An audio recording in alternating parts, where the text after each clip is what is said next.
Hello and welcome everyone. My name is David. I am the Policy and Public Affairs Manager here at SCVO.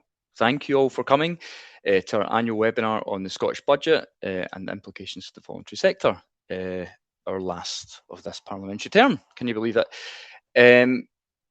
Obviously, we all know the essential work that our sector does across Scotland, providing vital services for people and communities across Scotland, including public services. So as the Scottish Government sets its budget each year, it's crucial to know what this means for the voluntary sector. And this year, as a bonus, we also have a multi-year spending review thrown into the mix as well, which we can get into. So I'm pleased to say we've got three fantastic speakers today covering all things budget, what it means for the sector, what it means for the public sector, local government and Scotland as a whole. We're lucky to be joined by Mairi Spowage, who is Director of the Fraser of Allander Institute. Mairi will be telling us about the impact of the budget on the wider and the economic picture here in Scotland and what it might mean for voluntary organisations too. We'll have SCVO's very own Jason Henderson as well, who is stepping in for Sheghley Ogilvie today, ably filling Shelley's big shoes. So Jason will be taking on how the budget directly impacts voluntary organisations in Scotland as well. And last but not least, we're also delighted to be joined by Joanna Anderson, Policy Manager covering local government finance at COSLA.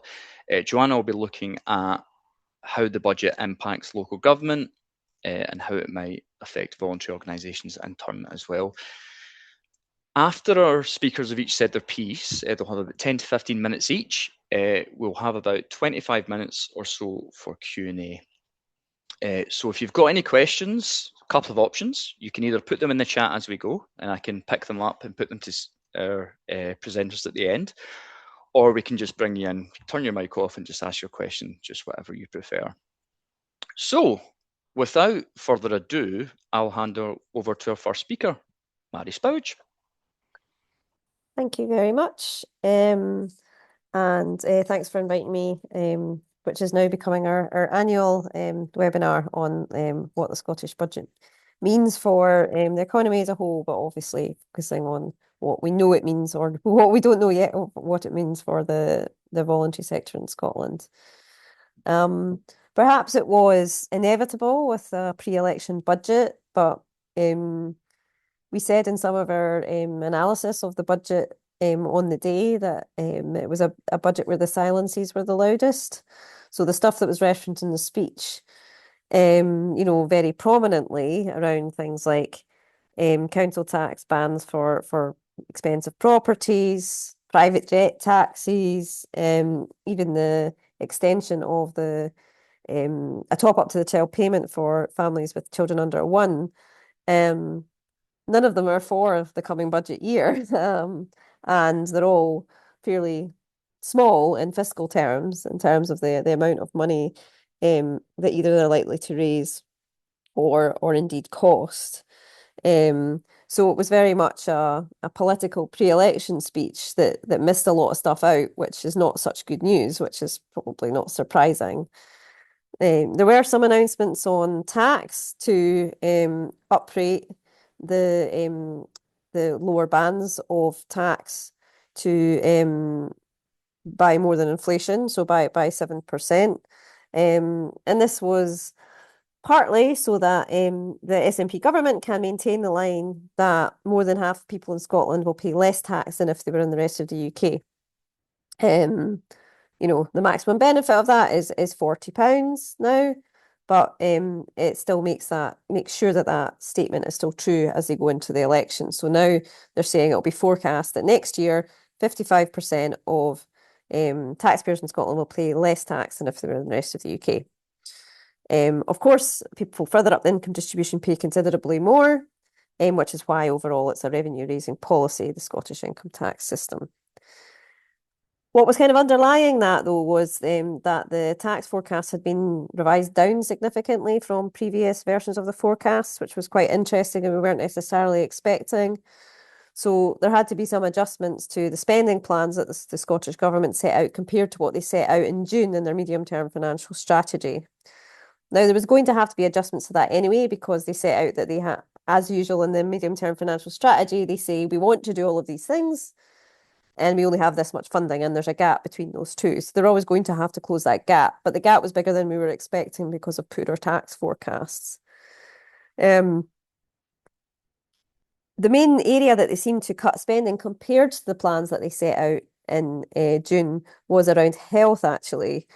The assumptions in the medium-term financial strategy in June were that health would grow 3.3% per year in real terms. But between this year and last year, if you don't account for non-baseline transfers, that it grew by 0.7% in real terms, which compared to previous years and recent years is quite a small increase in health-related spending. There's obviously also a potential challenge in social care, but let me come back to that, which might be relevant to some of the people on the call. Something that also wasn't talked about was pay policy. So all the governments published on pay policy is to restate their pay policy that they published last year, that there would be 9% over 3 years for the public sector, and that in any 1 year you couldn't have more than 3% unless there was clear committed plans for the subsequent years to be lower than 3%. Every single pay deal that's been agreed has blown that to bits, So everything that's been agreed so far has not stuck to the pay policy. But there's no reference of that at all in any of the budget documents. It just says we have a sustainable pay policy. They do say that they're going to have to come back in the budget for 27-28 because many of the pay deals have been 2-year. But what they don't say is they've been 2-year and they've completely blown the pay policy to bits. So if 3% per year was what they thought they could afford, I think we're heading for a bit of a crisis potentially when we look forward to 27-28 in terms of what's affordable for public sector pay. And this is because, remember, this compounds in. You have larger rises than you think you can afford.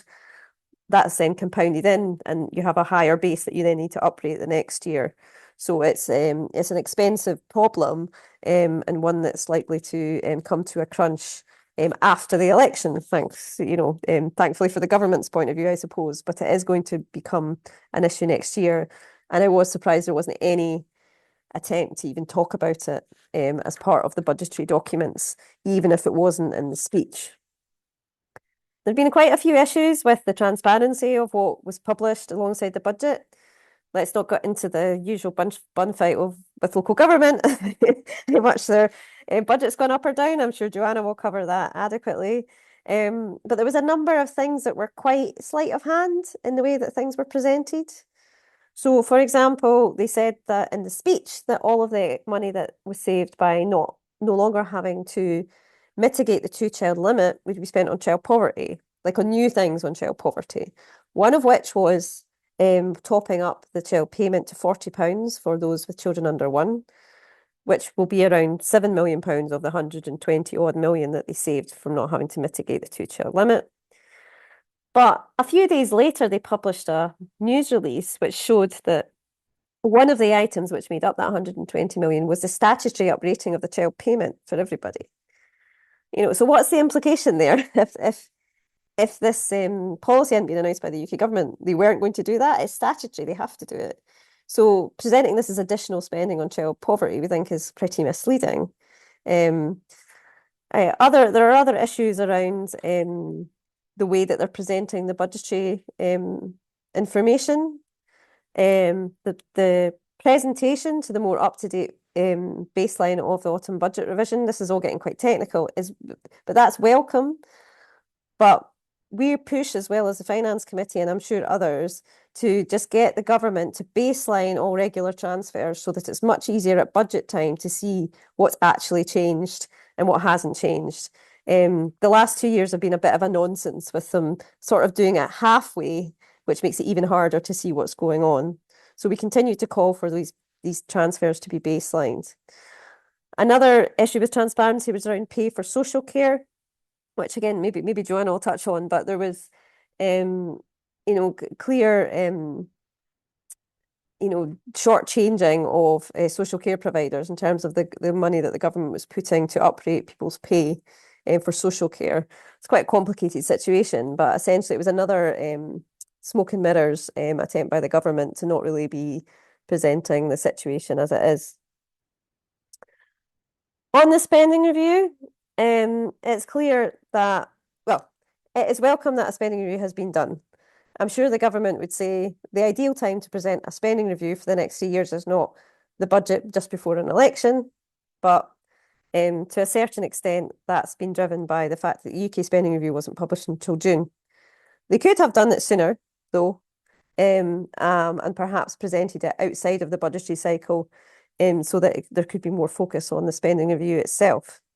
There is very little detail in the spending review, which makes it quite difficult to provide perhaps the certainty we would want it to provide for those of you in the audience who rely on some form of government contracts for you running your third sector organisation, which I know will be many of you. So it's very difficult to see, I think, at the moment, how that certainty can kind of be passed down if we're sort of talking at a level 2, portfolio level. My hope would be, but perhaps this is naive, that the government who gets in after me could put more flesh on those bones and give more certainty, which might allow these various programmes to have more certainty about how they're going to look over the next 3 years. And perhaps that will happen after the election. It is a difficult time to do it, given there might, in theory, be a new government coming in May. But what I would say from the outlook that has been presented in the spending review documents is a few things. One is assuming that health grows 6% in real terms over the period of the spending review, which sounds decent, but again, it's far less than what the government are saying will sort of need to happen to keep up with demand, which is around 3% in real terms a year. So that's a much lower level of growth in health than the government said is required, which, is interesting from the point of view of whether that's going to impact on service delivery. There's a lot of assumptions in the spending review about the efficiencies that people will make in different areas. There isn't a lot of detail, and most of them are in health. So essentially, it sounds like they're saying we're not spending as much on health, it's not growing as much because we will make all of these efficiencies, but there's very little detail on what those are. So it's hard to judge how achievable actually any of them are. The outlook for local government looks really difficult. Cash, falling in cash terms, over the period of the spending review. So what does that say about social care, which is included in local government, and the extent to which the demands on social care will be growing in line with those in health, or perhaps even faster, whilst the local government budget's getting cut? I mean, the idea that this is going to happen without impact on frontline services, to me, is for the birds. So there's a lot of numbers on efficiencies, but there's not a lot of detail on how those numbers have been arrived at, and therefore how realistic any of these efficiency savings are. There was obviously the missed opportunity again on council tax.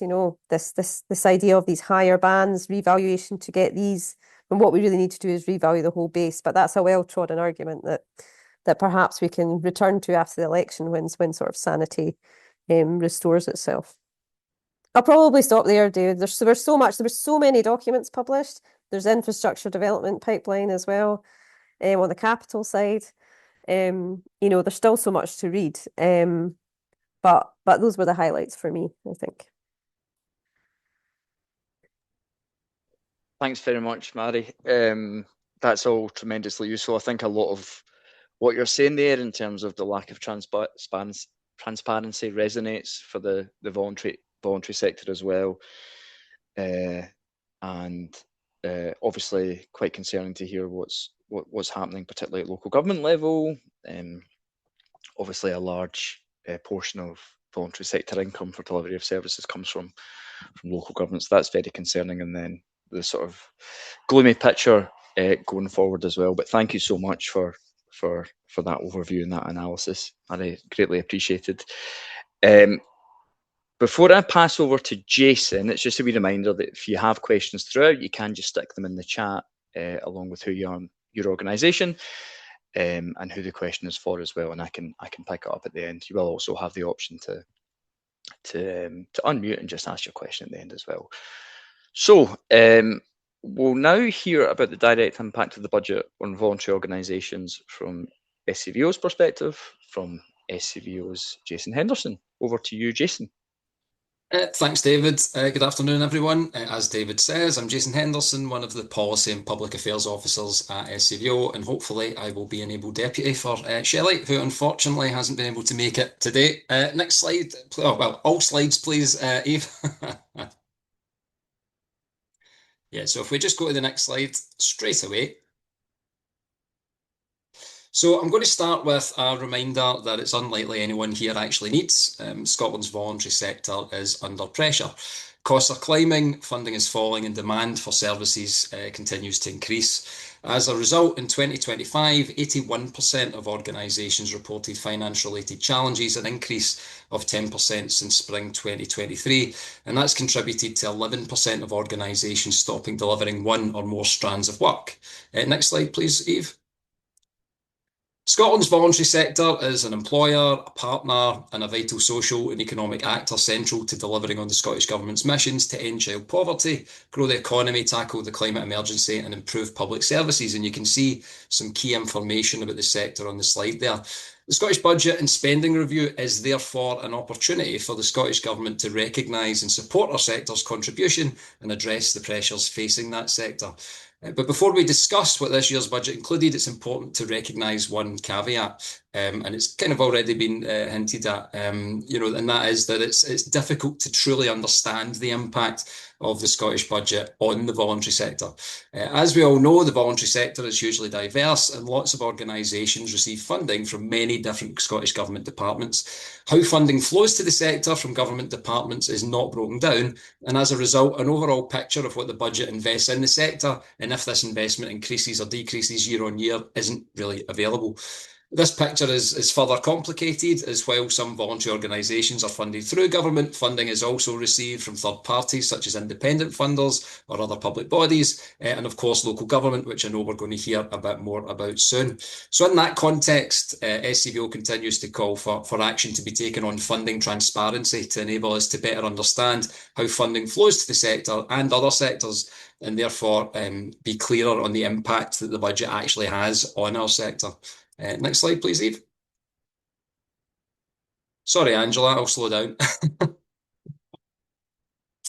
Now, before I touch on the budget itself, I just want to quickly touch on the fair funding calls that we have been focused on for many years, and many of you will be familiar with that work.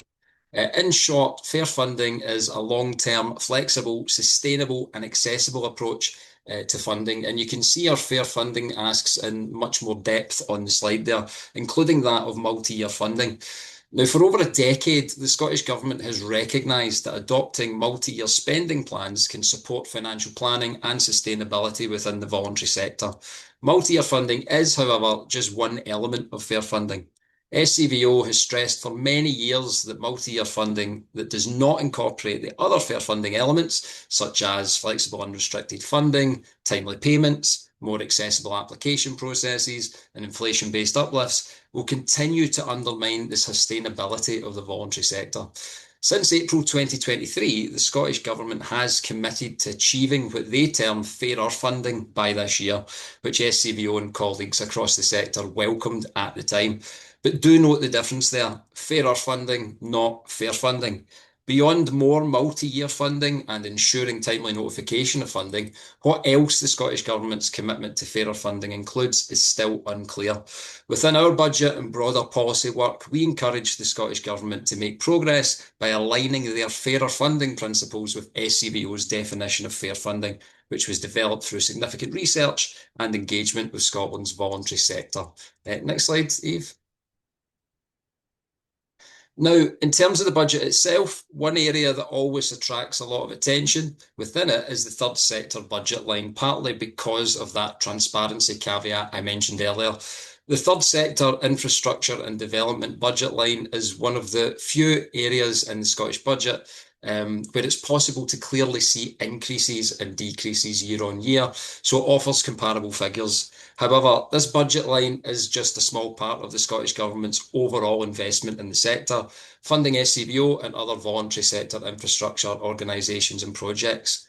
This year, the third sector budget line remains largely the same as last year at £14.2 million, a very slight increase on last year's £14.1 million. Alongside this, the spending review indicates a very similar amount of £14.3 million in the final 2 years of the spending review.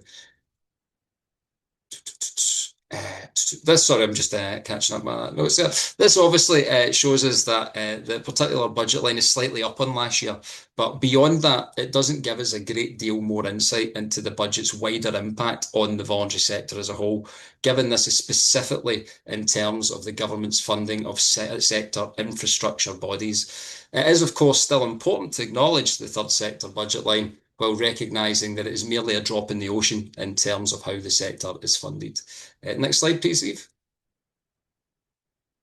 Now, in the budget itself, the Scottish Government has committed to continue to work closely with key third sector infrastructure partners to deliver support to the wider sector, including increased funding to support the Disability Equality Plan. So, recognising that disabled people's organisations undertake vital work, the Scottish Government committed to a 3-year settlement to give organisations greater certainty in which to plan their services, £3.5 million of funding over those 3 years. The budget also states that this key work with partners will include funding being maintained to address violence against women and girls and to tackle inequalities for protected characteristics. And as you might have noticed at the bottom of the slide there, the budget also includes that ongoing and oft-repeated commitment to make progress on fairer funding for the third sector and separately to update and strengthen regulation to support charities in Scotland. Next slide, please, Eve. With regards to the spending review, we see a recognition of the benefits of multi-year funding for the voluntary sector, an acknowledgement that the Scottish Government's fairer funding pilot launched in 2025, and it was the first step to increasing multi-year funding agreements more widely across the sector. Now, SCVO did welcome the Scottish Government's commitment to multi-year funding for sections of the sector, as we know that it can show what is possible and could be that promised first step to delivering improvements across the funding landscape. But we hope for more progress. We hoped for more progress on that first step announced last February. There is, again, no commitment in either the spending review or the budget to go further at this time, and fairer funding, unfortunately, continues to be seemingly defined with a narrow focus on a multi-year funding pilot with an additional nod towards providing more timely notifications where possible. Simply put, more was needed to achieve fair or fairer funding for the voluntary sector by 2026. Next slide, please, Eve. So, as mentioned, the Scottish Government launched that fairer funding pilot last year, committing more than £121 million over 2 years to projects focusing on essential services and eradicating child poverty. It was and still is a positive initiative, but it falls hugely short of SCVO's fair funding principles, which, as mentioned, were developed and continue to be developed in partnership with colleagues across the voluntary sector. The initial feedback the Scottish Government has received from those participating is positive. Over just the first 6 months, the 2-year pilot has already been shown to offer many of the organisations participating some of the benefits of multi-year funding that we already knew would materialise. Stability, supporting their ability to plan into the future, consistency of service provision, supporting staff recruitment and retention, and attracting new funding investment. SCVO and organisations across the sector have consistently said that those are exactly the kind of positive outcomes that longer-term funding brings. A wealth of recent evidence on the benefits of multi-year funding and the asks included within our fair funding work more broadly is also already available through the Third Sector Tracker, the Social Justice and Social Security Committee's Pre-Budget Scrutiny Report 25-26, following their inquiry into third sector funding, and SCVO's own fair funding work. So the Scottish Government's own data on the fairer funding pilot is entirely as expected. And not just in terms of the positives, even at this early stage, the fairer funding pilot feedback survey highlights where the pilot does not go far enough. Funding is static, notifications are delayed, and longer funding cycles are needed to ensure the full benefits are needed. It's already clear that the Scottish Government must go further. Delivered alone or poorly, multi-year funding will not be sufficient to deliver the sustainable funding landscape needed by voluntary organisations, staff and volunteers, and the communities that the sector works with. It's therefore a big disappointment not to see further progress within the budget and spending review. As we have come hurtling into 2026 and near February already, we are now a month into the year by which Scottish Government had committed to fairer funding for the voluntary sector. And that's a disappointment because fairer funding in its current form is still lacking in the vast majority of improvements that are required. Progress, however, does not end at the Scottish budget. There is still time for positive steps. Delays in funding, communications and payments are an issue the voluntary sector struggles with annually as the new financial year approaches, and anxiety has been heightened this year as the late timing of the UK budget delayed the Scottish budget, which in turn has delayed funding for a number of organisations. So the UK and Scottish governments must work together to understand the consequences of UK budget decisions and delays on the Scottish budget and actions needed to avoid funding delays. In the meantime, the Scottish Government must also support departments to ensure clear communication, timely notifications and prompt payments are made to voluntary organisations. In 2025-26, the Scottish Government pledged to have funding confirmations going out to organisations as soon as possible after the budget statement. But this was only the case for particular departments and funding streams, and the feedback we've heard from organisations so far this year is that this inconsistency remains the case, and so the Government needs to do better. Next slide, please, Eve. So one example of a funding stream which causes some of the struggles facing voluntary organisations following the Scottish budget is the Investing in Communities Fund. SCVO and others across the sector are currently seeking clarity on if the Investing in Communities Fund, a multi-year fund, now in its third year, which supports over 100 organisations and 250,000 people, will continue following the budget. As is too often the case, there has been a lack of communication on the future of the fund, and what could have been a good case study for the many benefits of multi-year funding is unravelling. Recipients find themselves facing the worst case scenario weeks away from the end of the current funding cycle. They have received no communications on the future of the fund. This leaves organisations, their staff and volunteers to speculate about the future of the important services that they provide to people and communities, and unsure of their own future, contradicting both the Scottish Government's fairer funding and Fair Work commitments. This is deeply unfair to voluntary organisations, staff and volunteers who through their work enable the Scottish Government to realise its ambitions. It's disappointing that something which could have been an exemplar of good practice has turned into yet another example of how not to fund the voluntary sector. SCVO and colleagues have written to the Government on this, and I will pop a link to the letter in the chat just as a finish for anyone who wants to read that in full. Next slide, please, Eve. So lastly, another issue mentioned in the budget that has been of particular interest to SCVO for some time is charity regulation. The Scottish budget has committed to updating and strengthening regulation to support charities in Scotland. Again, we welcome this commitment. We have been at the forefront of calling for a wider review of charity regulation that is thorough, comprehensive, holistic, and perhaps above all else, independent, seeking to avoid gaps and overlaps in accountability and working to create a regulatory landscape that reflects the reality of what it is to be a charity in the modern day. The Scottish Government has, of course, previously committed to that wider review in the next Parliament. And so this is perhaps another example of reminding us what has already been promised, rather than taking the opportunity to utilise the budget as a means to improve and transform our voluntary sector. Next slide, please, Eve. So other voluntary organisations have offered mixed reactions to the budget, highlighting, for example, a lack of progress on fair funding while supporting steps to tackle child poverty. You can see a few lines there on the slides, which will be shared after the webinar, and I will also share a link to, at the end, to an article in Third Force News that reflects a large variety of that reaction. The last slide, I think, please, Eve. So to conclude, as we approach the Scottish elections on the 7th of May, SCVO will continue to call for our fair funding principles to be implemented by the Scottish Government in full. That is our priority for the year ahead. We will continue to emphasise how central our essential sector is to achieving the Scottish Government's ambitions and that the current funding environment is unsustainable. We will also continue to work with the Scottish Government to ensure that any forthcoming review of charity regulation is not another missed opportunity. But before I finish, I just want to highlight that although it's difficult not to be disappointed with the lack of progress in the budget, more widely we can still take some encouragement from the successes that have got us to this point. Fair funding, for example, is now part of the lexicon. It's part of the ongoing narrative, both within the government and parliament and right across the sector.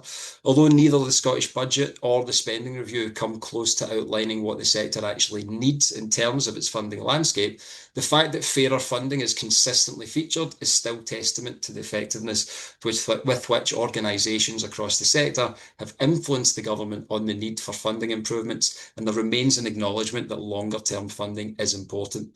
The Social Justice and Social Security Committee's pre-budget scrutiny for 25-26 also highlighted that there is cross-party support for many fair funding elements beyond just the couple that the Scottish Government has sought to include in its definition of fairer funding, along with a lot of evidence on the potential benefits of SCVO's fair funding proposals.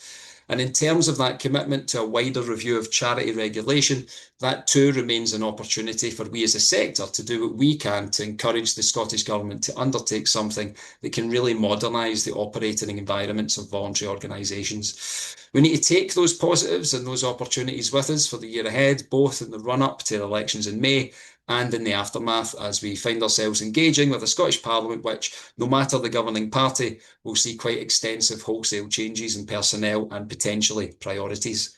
Thanks very much.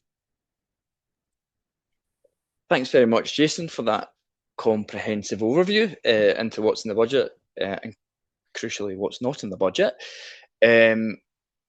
There's a few questions come into the chat which I can pick up when we come to the Q&A. Obviously there was a lot in that, so if anyone's got questions for Jason on any part of his presentation there, you can put them to him at the end. Okay, so we're now going to hear from Joanna at COSLA with the local government perspective on the impact of the budget. And along with what this might mean for the voluntary sector as well. So I will pass over to Joanna. Thanks, David, and good afternoon, everyone. So I'm Joanna. I'm policy manager in COSLA's local government finance team, and over the next couple of slides, I'll kind of run through what the 26-27 budget means for local government and touch on kind of potential impacts for third sector as well. Next slide, please. So every year ahead of the publication of the budget, COSLA launches its budget lobbying campaign. So this year, our campaign was Strong Council, Strong Communities, and we really focused on two key areas of pressure within this, so housing and social care. The kind of campaign includes specific asks around those areas, but kind of overall, essentially our ask was for an additional £1 billion for local government in 26-27. So we asked for £16 billion in revenue, which is essentially an inflationary uplift to current funding plus an additional £750 million in social care. In terms of capital, we asked for £844 million, again an inflationary uplift to current funding, as well as an uplift to affordable housing supply programme. So I suppose an additional £1 billion, it may seem quite an ask, but this was against the backdrop of over a decade of kind of real terms cuts to local government funding, increased costs and increasingly increased pressures, in particular around social care. We know that IGB integration joint boards are facing almost £500 million of pressures. There's issues around capacity, recruitment, retention, and the fact that any additional funding over the recent years has been for specific directed purposes. So that's, I suppose that's hence the ask for an additional £750 million. So that's probably, hopefully, provided some helpful context to what we needed and what we asked for before we move on to what the reality of the budget is for local government in the next slide, please. So immediately after the budget publication, COSLA publishes what we call our budget reality. Mairi referred to the kind of the bun fight between Scottish Government and local government on the numbers. So this is what we think is a factual kind of representation of what the changes are from year to year. So the 26-27 budget includes £15.7 billion for local government across revenue and capital. What our budget reality showed is that this includes just £235 million additional uncommitted revenue funding and an additional £357 million directed revenue funding. So that's directed to specific commitments. The capital is also a challenging position. So we knew that there was going to be some reprofiling and some kind of ending of funding streams. Once that's taken into account, it's essentially a flat cash capital settlement for 26-27. So that's essentially real terms cut to the funding. There was a minor uplift to the Affordable Housing Supply Programme, which was positive. We have also since published a further briefing on what the budget means for local government. I can circulate the link for those that haven't seen that as well, but I'll touch on some of that in the next couple of slides, but that really goes into some more of the detail about what the budget means for local government. I would say COSLA leaders have been clear that this is a very poor settlement for local government, and it does not address the kind of dire financial challenges that all councils are facing. I mentioned that we'd asked for that £750 million additional social care funding. Although there was some additional funding for social care within the budget, this was all for kind of specific directed areas, so real living wage and free personal nursing care. There was no additional funding beyond this for the kind of baseline social care pressures, as well as the kind of funding that's needed to kind of invest in all those preventative services that are required. Mairi touched on this as well, but a key issue as well this year is the real living wage. So you'll know that there's the Scottish Government have committed to pay the real living wage for workers delivering adult and children's social care and early learning and childcare across commissioned services, and have provided funding for that the last couple of years. For 26-27, they have changed the way they've calculated that. So the view is that national living wage is a statutory requirement on the employer. So they have taken that into account in their calculation. Essentially, there's a £19 million shortfall in the funding provided for real living wage, and £50 million of that is within adult social care. So that will compound the pressures around the social care funding. Because it's been clear that this is not an acceptable approach, and we continue to seek engagement at a political level on the issue. I would say as well, though, that although the underfunding of real living wage is an issue we want to resolve, even if there was that £50 million funding provided, that would essentially just take us back to where we were. And so we do and will still keep lobbying for that significant additional investment that is required in social care. Next slide, please. I'll probably skip over this one actually, because I think I've probably just covered it, but I suppose just to reiterate that social care is and remains to be a key kind of focus area in our budget lobbying. So I mentioned the 235 million uncommitted revenue funding and the flat cash settlement. So this slide kind of provides some context of the budget pressures that councils continue to face. The Accounts Commission has reported that already councils will have £528 million of budget pressures in 26-27. On top of that, there is the almost £500 million gap for health and social care partnerships. I suppose just to provide a wee bit more context as well, we know that a 1% increase in pay for all local government employees costs £132 million. So the 3.5% pay deal that's already been agreed for 26-27 will cost more than the entire kind of uncommitted funding. I suppose the key point here is that the amount of uncommitted revenue funding needs to cover a wide range of pressures around pay, inflation, increased demand, the budget gaps already faced. And it's clear that that will not mitigate all these challenges. And that the level of resource provided is not sufficient to kind of continue to deliver the essential services, and that continued service reductions, job losses will be kind of inevitable approach needed to balance budgets in 26-27. The capital position, again, it's increasingly unsustainable for councils. Their councils have about £55 billion worth of assets and only £680 million capital being provided in 26-27 to support those. So that's significant pressures and the need to kind of maintain existing assets and invest in new infrastructure. it essentially means that councils are increasingly relying on borrowing, which again places pressure on revenue budgets as they need to kind of pay back that borrowing. Next slide, please. So others have touched on this, but published alongside the budget was the spending review. The medium-term outlook for local government is challenging. Essentially, the allocations for local government represent a flat cash settlement over the spending review period. So essentially a real terms cut, and the IFS has reported that this will be a reduction of an average of 2.1% in real terms each year for local government over the period 26-27 to 28-29.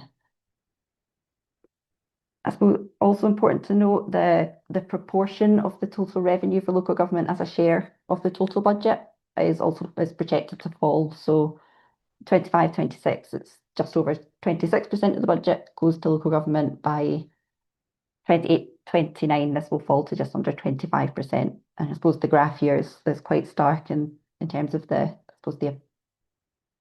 suggested it suggests a deprioritization of local government in comparison to other kind of portfolios, particularly health and social care and social justice. So I suppose in terms of the medium-term outlook, the message that we are getting from Scottish Government is that this is a particularly pessimistic outlook and they would expect the position to improve, as has been the case with previous spending reviews. However, local authorities will have to plan based on available information. So they will need to be planning based on flat cash assumptions over the next few years, meaning that the outlook remains extremely challenging. Next slide, please. So this visual is taken from our briefing document that I mentioned previously. The budget does not address the challenging financial situation that all local councils are facing. It doesn't reverse the years of underfunding, and it doesn't address the acute financial projections for local government. The orange box at the side there kind of sets out that councils continue to face difficult decisions around increased charges, service reduction, service cuts, job losses, and inevitably around council tax rates as well, in order to balance budgets and meet budget gaps in 26-27. So I suppose in terms of implications for third sector, some of the challenges that I touched on around social care may be directly of interest and may directly impact some of you.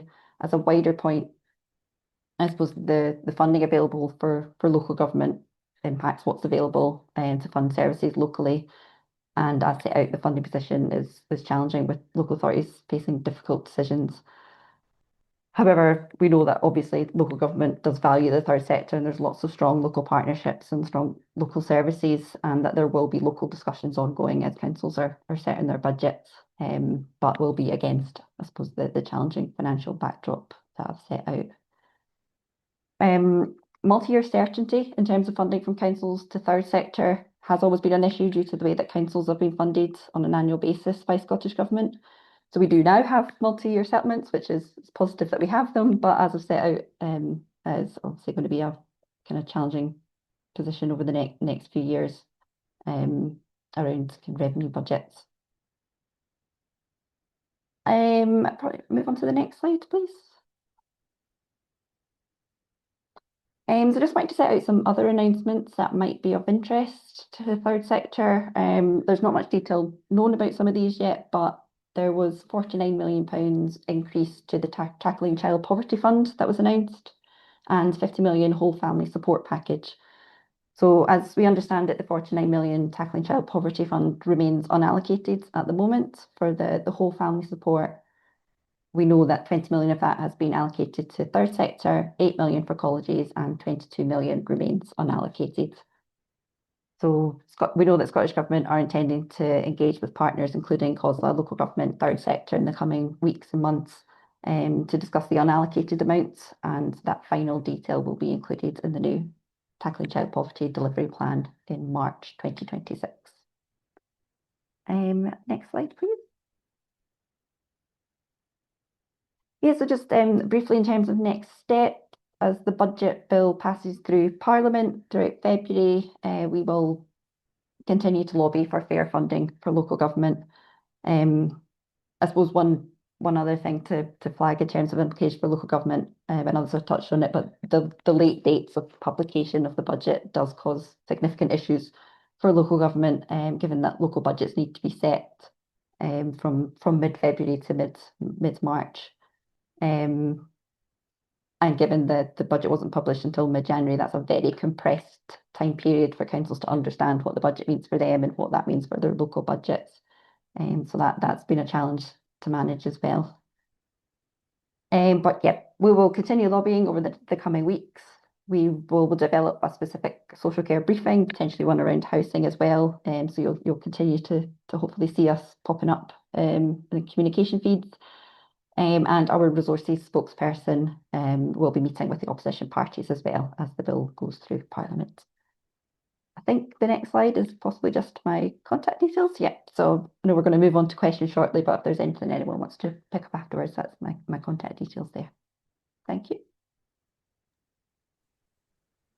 Thank you very much, Joanna. That's a great overview of local authority considerations.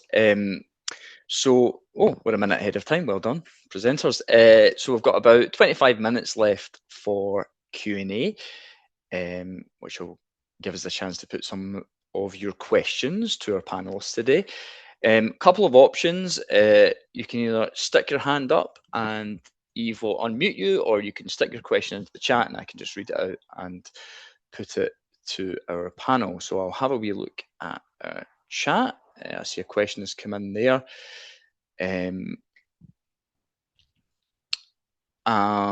From Angela, and I think that must relate to your presentation, Joanna. How is the WFS fund allocated to TS, and will this be new application process or existing project of continued funding? Angela, you want to come in and clarify any of that? Eve can unmute you.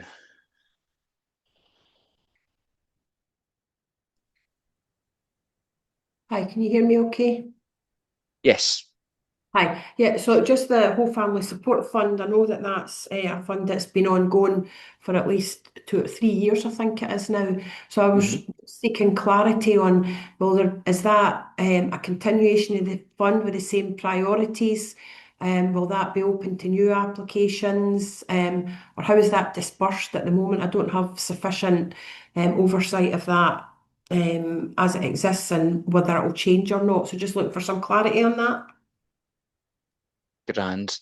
Angela, do you want to come in on that and how it's dispersed, and maybe Mairi, if you want to come in about the transparency around some of these funding announcements as well, if you want. I'll go to Joanna first. Sure, yeah, I'm happy to come in on that. So for the past few years, there has been a Whole Family Wellbeing Fund, which comes through, it's for children's services partnerships, or kind of have the responsibility for the fund, but the funding sits with councils just because that's a kind of more, it has to sit somewhere. So I think what's been announced in the budget is actually slightly separate to that. So it's a whole family support package, I think specifically to support parents into employment. Whether it will end up being along the same lines as the Whole Family Wellbeing Fund, I'm not sure. There's not too much detail known about it yet. I know that there was the 20 odd million that the budget said was going to third sector. I don't have any more detail on what that looks like or how that will be allocated. And then there's also the 22 million that remains unallocated that we still need to have discussion about as well. Can I just ask a supplementary question? Yes, Angela. I just wonder if people that are much more familiar than I, and maybe some others on the meeting, are about the budget setting process. And it seems to me from what's being presented today that there's perhaps less clarity than there has been in previous years. And is there a particular reason for that in terms of the timing, the information, the lack of transparency, the vagueness of what was there and having to dive in really deep to find out anything? Is there some views on why that's the case? So I can take it from SCVO's perspective and voluntary sector's perspective. That came through in Jason's presentation, and that there's very rarely much clarity on what the Scottish budget means for the sector as a whole.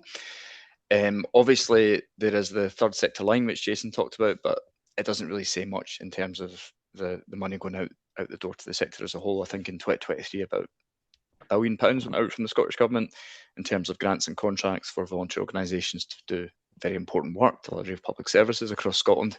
That's not visible, just the way the budget is structured, so it's quite often very difficult to tell. And unfortunately, this year has not been the exception in that regard. Mairi might be better to come in on the more general question about transparency of the budget and the this year's budget in particular. Mairi, I know you said that one of the things that stood out in terms of this budget is what wasn't there or what wasn't explained, but I don't know if you want to say a bit more about that. Yeah, I mean, I suppose I felt like the speech and the things that were highlighted by the Finance Secretary in the Chamber were sort of off the main messages as I would see it, that I would read when I read the budget documents. But I think that might be inevitable because one, things are very tight and things are very difficult, and the outlook's very difficult. And two, there's an election coming in May. So as much as the bad news could be pushed past May, I think from the Scottish Government's perspective, politically, the better. I think some of the transparency has decreased to a certain extent because of this baselining issue I talked about, which again is quite technical. But increasingly over the last few years, there's been so many in-year changes and transfers to different portfolios, some of which happen every year. So our argument is just baseline them into local government or into education and skills instead of transferring them around every year, because it makes it really difficult to look at year-on-year comparisons.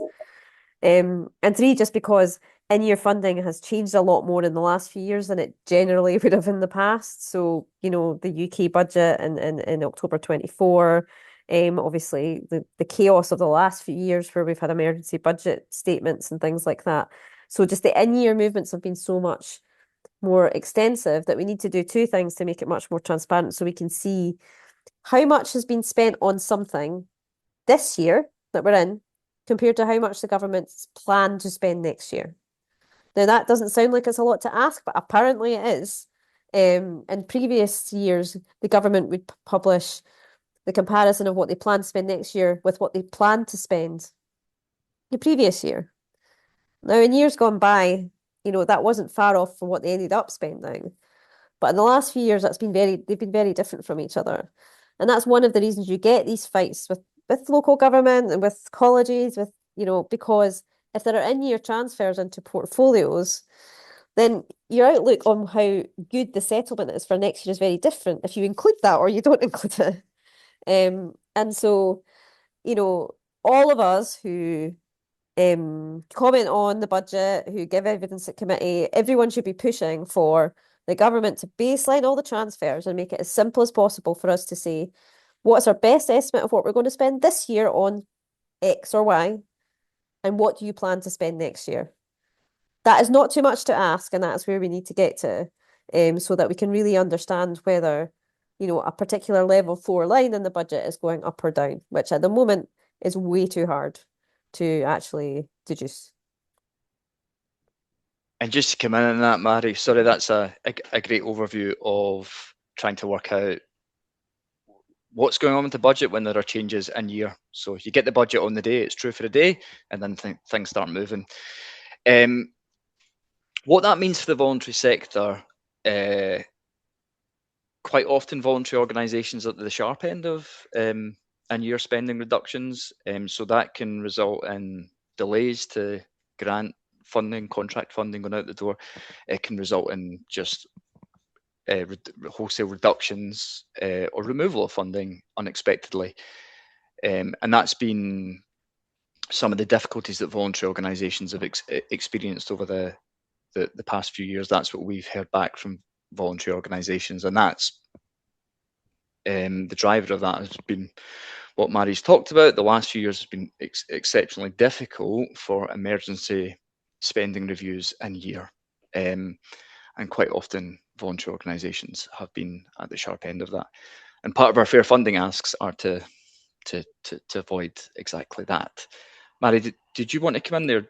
Just to add something. Now, we don't know this is going to happen, but one of my fears is that we might need to do something in this coming year because of these pay, like the crunch on pay deals. And we've commented every time there's been one of these in the last few years. It's things like employability. It's these sorts of areas where you can draw funding back, you can scale it down because the money hasn't been spent yet, essentially, that get hit every single time. So my slight fear, because this issue isn't being tackled head on, and you can see from the budget, they're basically using every pot they can to make up the numbers add up. So the reserve, the NDR pool, Scotland money, everything's been drawn in to make the sums add up for next year. So if something doesn't quite go to plan, that's my slight fear that maybe we will have one of these this autumn because they just don't have enough money for all of these things in the budget. That's a fear that we would share. Not to be too doomy, but I do worry about that. Okay, Joanna, are you want to come in on that at all, on the transparency issue and the difficulties for local government? It's absolutely fine if not. Angela, it's an excellent supplementary, by the way. You've touched on this tremendously important issue for budgeting.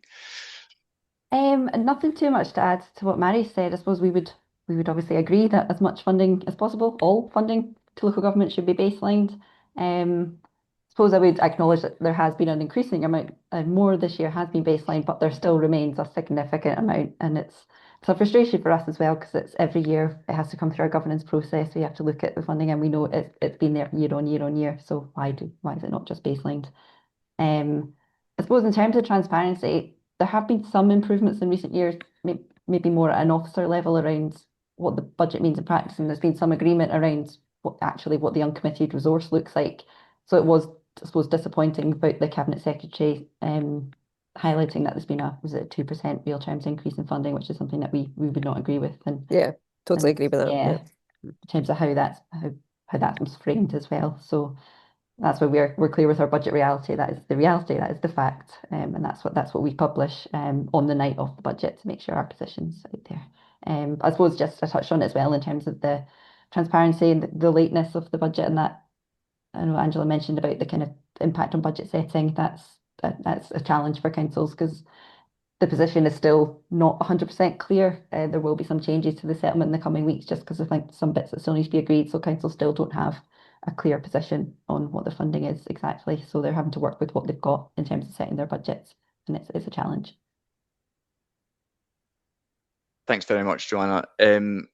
Okay, so if you do want to ask questions, you can just stick them in the chat, or alternatively, you can just raise your hand and my colleague Eve will unmute you. But in the absence of that, I might exercise chair's privilege and just ask a wee question here to the panel. Obviously, this is the last budget of the current parliamentary session.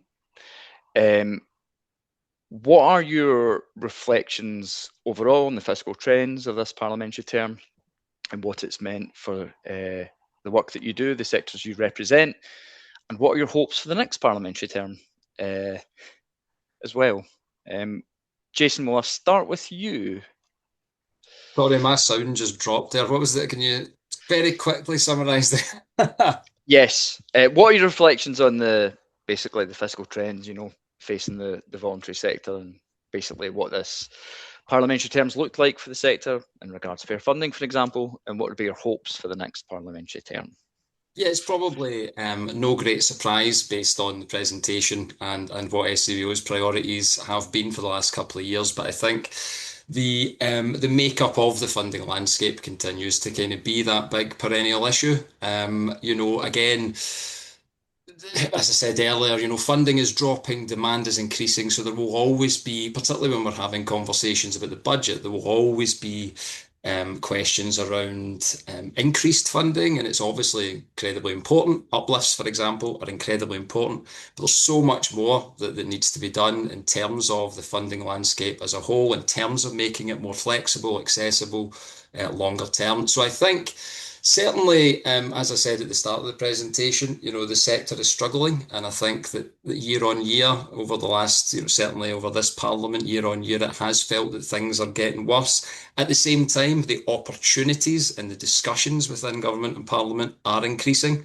So I guess the hope for the next Parliament and the next couple of years is that those conversations can actually start to lead to some genuine positive impact, to actually seeing fairer funding starting to replicate what we've pulled together in our fair funding work, so that the pressures that are increasing year on year on the sector start to lessen, and we can hopefully turn the tide a little bit. Smashing. Thank you, Jason. Joanna, shall we bring you in then, Mairi?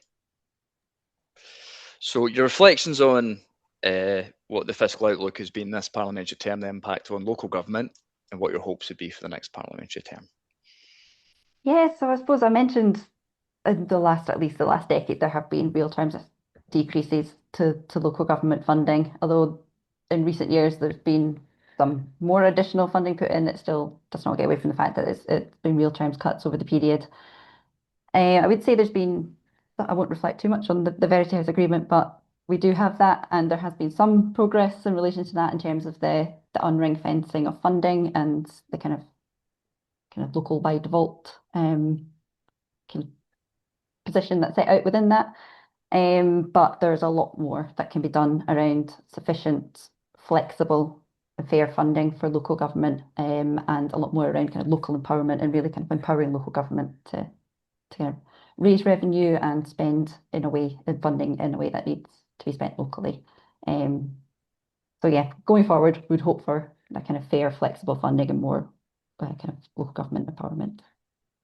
A lot of symmetry with what voluntary sector is asking for, and obviously the voluntary sector will be bothering local government about as well, in turn. Mairi, should we bring you in on that? So fiscal trends over the parliamentary term and what your hopes would be for the next parliamentary term as well. Yeah, it's really interesting, and just to say we'll be publishing something in a few weeks as part of our kind of scene set for the election about these sorts of issues. But I mean, in terms of the fiscal trends, we've seen a huge change in the shape of the tax base in Scotland because of fiscal drag. So essentially, like many of the thresholds have been frozen for many years, our high rate threshold has been frozen since 2018. So, instead of 12% of people being higher rate or above taxpayers, it'll be 30% by the end of the decade. So our understanding of who's a higher rate taxpayer and the way that it interacts with the median income, people at the median of around, sort of 35,000, is fundamentally changing. And, there's a sort of discussion to be had about, whether that's at the right level and these sorts of things. The size of the public sector has also grown considerably over the period of time. And we now hear, the First Minister saying it's too big, it needs to be smaller, we need to reduce the size of the public sector. I mentioned public sector pay earlier as well. And now the median public sector worker in Scotland is paid higher than the UK average, which includes London. And the extent to which any of this is kind of sustainable is going to be an issue that will have to be tackled in the next Parliament. All of this kind of adds up to, probably not much more scope to increase taxation, certainly through income tax, very tight fiscal settlements, and our need to, look at the size of the public sector and this sort of quite ballooning pay bill that we have, probably says there's a huge need for doing things differently and in a different way. So public service reform. So I guess my hopes would be for the next Parliament that that's sort of tackled head on, and that sort of thistle is grasped when the new government gets into power and makes some real decisions and makes real prioritization to actually maybe deliver things in a different way. Because I think at the moment we're not in a sort of financially sustainable position. That would be my hope. Thank you very much. All great answers. Just a reminder, if anyone wants to put their hand up or stick anything in the chat, we still have a bit of time, well, 5 minutes or so to answer questions. In the meantime, Angela, I'll answer yours. So you've asked, what can we do as individual organisations in the coming weeks and months to support SCVO and others to add weight to lobbying? So SCVO does have a manifesto ahead of the Scottish Parliament elections, which I will stick in the chat.